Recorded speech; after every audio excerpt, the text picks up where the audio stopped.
लीजिए सखी का कही पिया के रोहनिया के रजब कोरा में सुतावेला नचनिया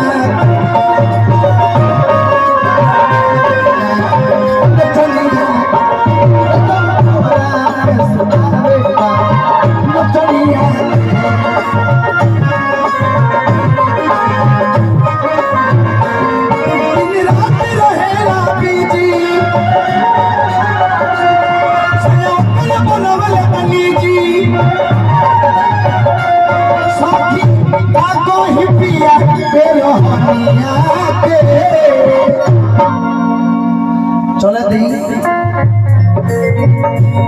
रजब कोरा में सुतावेला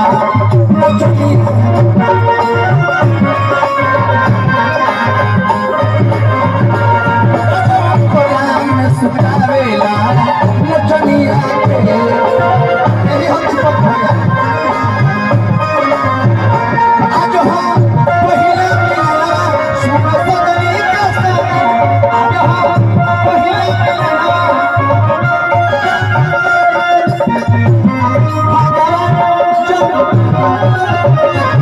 सुन भगवान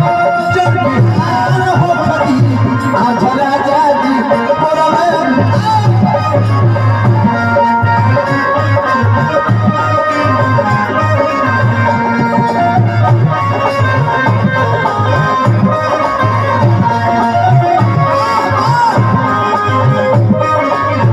यही जो मूर्ति का भाव जितना भी लेडीज कलाकार में बारी अदिति से बढ़िया कोनो मूर्ति न मारे हमने सब देखेला लेकिन हमारो एगो भाव सबके अलग अलग भाव भैया पहले प्लेन मूर्ति रही के बाद चक्रधार मूर्ति रही मूर्ति मार लो थोड़ा बहुत मार दो काटा नाले तू फंसा जगह पर वाले तनी मनी कम हमार वाले देखो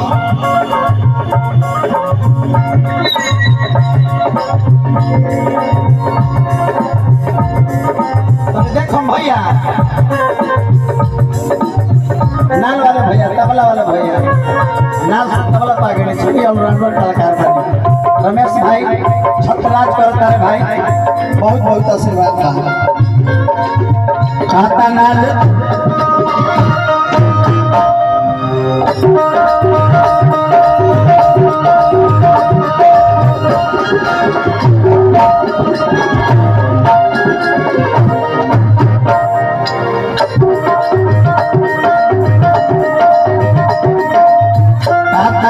दुख सखी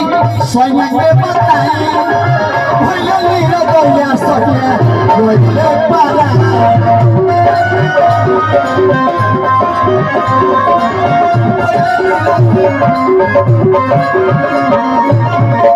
राजा जी हो राजा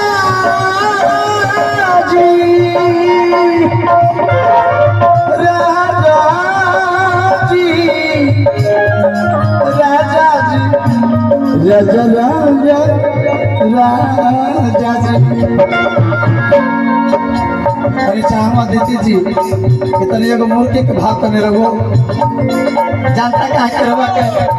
बड़ी डांस गायन के साथ साथ करवा के नृत्य भी बहुत ज्यादा बात आग्रह रही विनती रही तनिया जाए हमने दोनों के बारे में भइल बा एक बार जोरदार ताली बजाइए देती जी के नाम पर चारों तरफ से हेलो वाह वाह मोबाइल में फूट जाए दे महंगा बा एप्पल के तबला वाले भैया ढोलक वाले भैया दोनों आदमी का और भी बीट मुझे कट इसमें चाहिए क्या बात है सही तब हम मार पाएंगे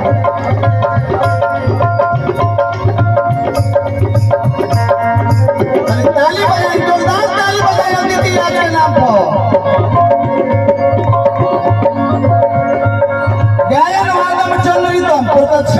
मानव। भिखारी ठाकुर जी भोजपुरी के शेक्सपियर ऐसे नहीं थे, और गाने के साथ साथ नृत्य भी करते थे। हाँ, ये होना जरूरी रहता है, तभी तो मजा आता है। बाकी आजकल तो ऐसे बदनाम हो जाते हैं, और कल वाले आजकल निमन गाना का भीभर नहीं है, न निमन गाना का भीभर रही तो हम एगो गले रहनी है कि भाषा भोजपुरी है मतारी, अच्छा जेकर पूजले भरत भिखारी, गावल गंगा हो गईल धंधा, अरे आज समैया कोई संबा, जौन माई बहिन न चिन्हे ऊ गवैया कैसा,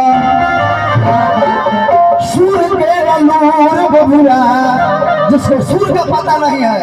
उसका करोड़ों रुपया का बिल्डिंग है, करोड़ों रुपया का फॉर्च्यूनर है, सूर का पता नहीं है।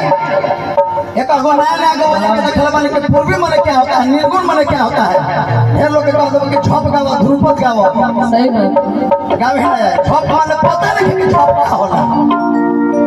अरे सूर के नूर बबुआ झूठो के व्यास हो,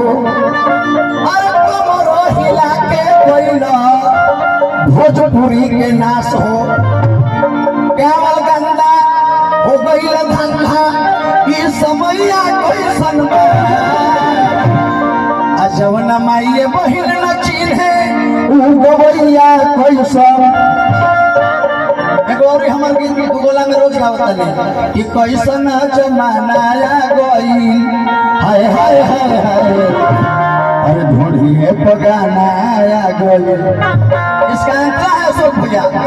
भाषा भोजपुरिया के धुरिया में मिलावता, अब बढ़िया बढ़िया प्यास अपन पगड़ी गिरावता, हाथ वाला खाना आ गई, हाय हाय हाय, ढोढ़िए बजाना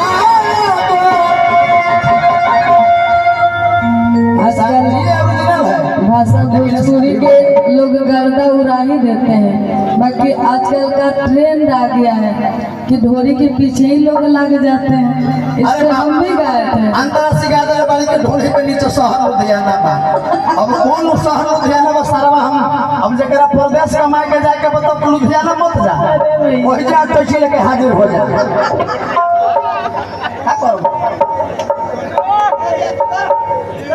यदि गलती कहता नहीं तो सब बोलिए, ओरिजिनल हम बोलते हैं। सुनिए, मार्केट में कितना रिफाइंड बिक जाएगा तो घी का कीमत कम नहीं होगा। कोई लाख कलाकार अपने आप को समंदर हो सकता है, लेकिन तुम्हारे अंदर तेल डुबाने की क्षमता नहीं है बेवकूफ, तुम तेल को नहीं डुबा सकते हो गया। सबसे पहले यहाँ पर जो है हमारे भाई मित्र माता बहन लोग बैठी हैं, सभी को प्रणाम, जय माता दी। एक बार ताली बजा के बाकी हमारे गुड्डू जी बहुत अच्छे गाते हैं, निर्गुण तो बहुत कमाल के गाते हैं, पूर्वी भी गाते हैं। जो गाना कर दीजिए इनको गाने के लिए, मतलब इनसे टक्कर लेना, चक्की में पिसाना एक बराबर है, क्योंकि दो गोला के 90 आसे हैं, तो इनसे जो टक्कर आएगा तो पहले हम स्टेज में गावत रहनी आदित्य जी, लेकिन नचनिया फेल कैलो सुनो तो हम कहनी कि बाप रे बाप, स्टेज प्रोग्राम गावल चलो न भून फूट जाई, तो दो गोटा गावे लगले धोती पहन के, तो तनी मुड़ के तनी ले ली, एक बाद हम जाई भैया। मतलब आपसे एक लाइन का मुर्गी तो मारवे करेंगे। मेरा एक नया गाना है कि दुबई में जाके दोबारा गइला राजा जी, ऐसे भी दुबले पतले है ना, हाँ? कि दुबई में जाके आगे दोबारा गइला राजा जी,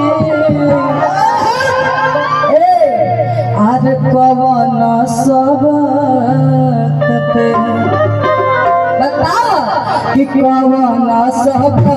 पे उठा गइला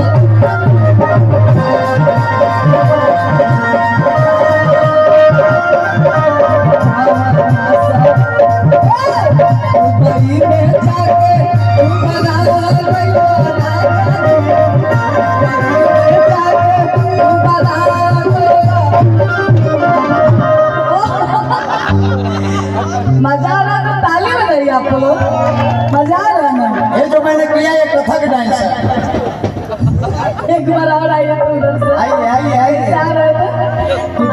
दुबई में जाके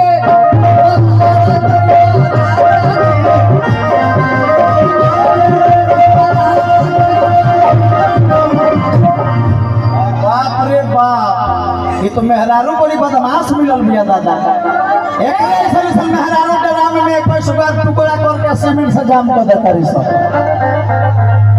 कि कवन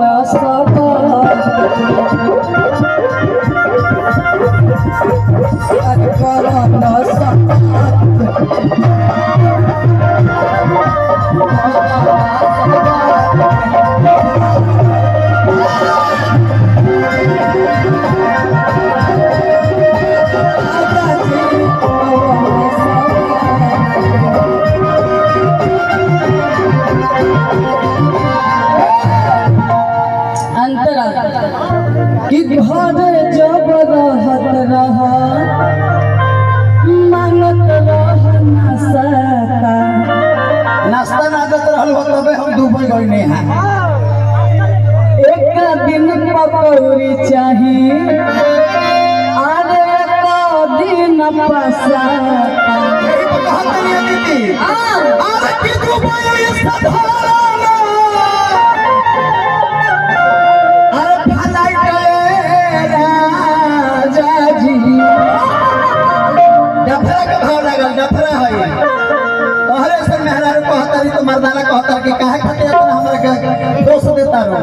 मौगी कहतारी का कहता दुबई से अरे धारण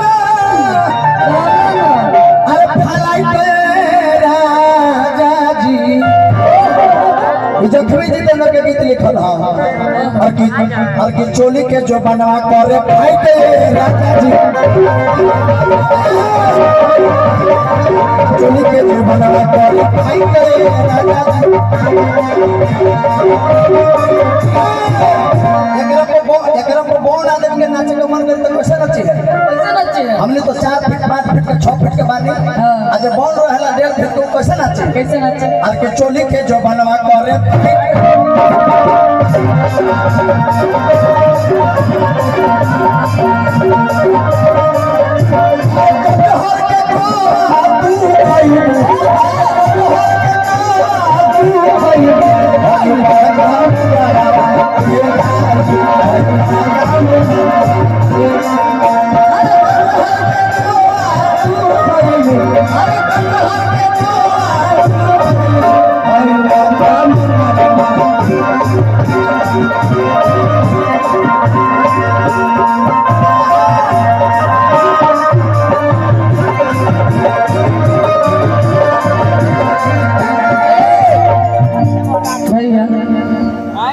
ये तो छोटे मोटे हम लोग इसलिए गा रहे थे, बाकी अब हम लोग कहाँ थे मुर्गी पे मुर्गी के भाव में थे बस वही मेरा इस नाच टाइप का है गाना होना चाहिए कि मुर्गी उस पर कुछ अच्छा लगे। एकदम हमने दो गोला में गाइले तो हमने जाना था नचनिया के मुर्गी हमने मरवेबे करेले भैया बाबा अरे की पता ना ले दे ठसहिया अबरी से प्लेन मुर्गी मारी पहले करबा चकनधार मुर्गी होई यूट्यूबर भाई लोग आ सब के तनी आदेशो रहे कि गईला पुरबवा काहे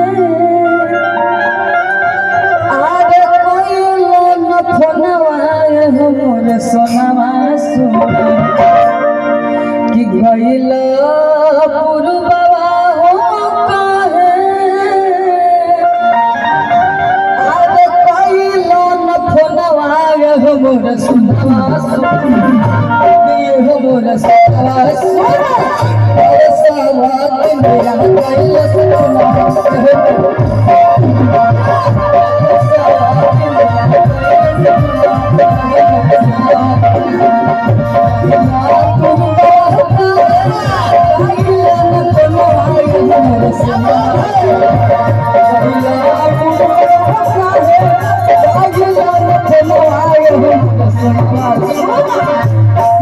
मोर सोनवा सोना अब सवात